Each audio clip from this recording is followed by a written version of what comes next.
My daughter came home in tears. Mommy picked me up today.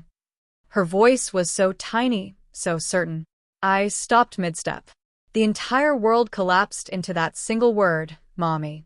My wife had been dead for 3 years. I knelt beside her, searching her eyes for a joke, a dream, anything that could explain this. But she wasn't lying. Children don't know how to invent that kind of pain. That's impossible, I whispered. She said she'll come back tomorrow. Her lip trembled when she said it, as though she'd broken some unspoken rule. My throat tightened. Where did she pick you up? Outside school. She looked different, but I knew it was her. I immediately called her teacher. The hesitation in the woman's voice made my skin crawl. Mr. Carver, I was just about to call you. Can we speak in person? My pulse didn't race. My breathing didn't change. It was the quiet kind of fear, the kind that settles in your bones. 15 minutes later, I sat in the principal's office watching the security footage. When I saw her, the woman who wasn't my wife but wore her face, I grabbed my daughter and left. She looked exactly the same. The dark hair, the tilt of her chin. Even the coat, my wife's old coat. The one she was buried in. But something was wrong with her walk. Too controlled, too calm. My mind became a machine, analyzing everything.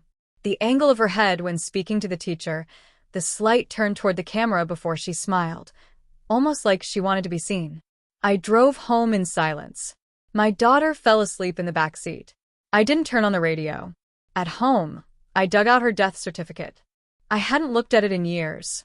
Her name, the date, the morgue seal, solid, indisputable. But another truth now pressed against it. Something living, breathing, wearing her skin. A twin? A trick? No. She had no sister. But she did have secrets.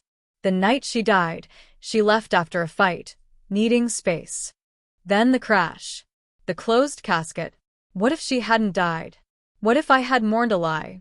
The thought steadied me more than it frightened me. Because if she was alive, I would find her. I started quietly. I called the morgue. They confirmed the body was identified by dental records, but the voice on the phone faltered when I pressed them on who delivered those records. Her dentist, Dr. Holloway, except he had retired the year before the accident. Next, I checked hospital logs. The signatures didn't match. The coroner's report was signed by someone who no longer worked there. It wasn't a death. It was an erasure. I told no one. Not the police. Not even my daughter. I smiled through dinner. Went to work. Tucked her in. Every night after she slept, I tracked shadows, security feeds, archived footage, DMV records. Then I found it. A facial recognition hit. A woman with my wife's eyes, leaving a government facility 2 states away. New name. New life. The timestamp was last month. Inside me, everything went still. She had lived all these years. And now she was circling back. For what? Our daughter? Me? I didn't know if it was love or something far colder. I found her the next night. Not by accident, by intention. She returned to the school, just as my daughter said she would. Same time, same coat. I parked across the street and waited. When she approached my daughter, I stepped out calm, steady. Up close, the illusion fractured. She wasn't my wife. She was someone wearing my wife's life. The jawline was perfect, but the eyes colder, too aware. She froze when she saw me. You shouldn't have come back, I said.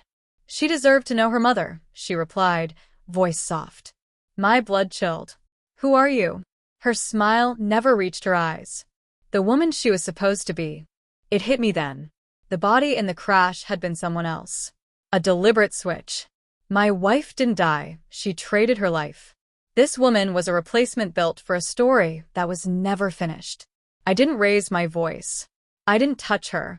I pulled out the folder I'd brought, birth certificates, falsified documents, more discrepancies, all the proof of her lie. I handed it to her like a mirror. You hid behind a death certificate for 3 years, I said. You could have vanished cleanly, but you came back. She swallowed. Because she's mine. No, I whispered. She's ours. The human part of you died in that crash. Her face cracked, not with tears, but realization. She thought she had rewritten history. Instead, I had been documenting every move. She looked away. I walked past her, holding my daughter's hand. Her voice trembled behind us. Does she know? I stopped. She will. I never saw her again. A week later, police called. A car had been pulled from the river. No body. Only a coat drifting near the bank. I didn't ask questions. Some truths are cleaner without them. My daughter never speaks of that day. Sometimes she asks if mommy's in heaven. I tell her she's where she belongs. And I mean it, because love, twisted out of shape, doesn't disappear. It buries itself, waiting for the perfect moment to return wearing a familiar face. But now I understand. When the dead come back, you don't run. You bury them quietly, again for good. Thanks for watching. Don't forget to like, share, and comment. Subscribe now to Cheating Stories Insight World for more incredible stories.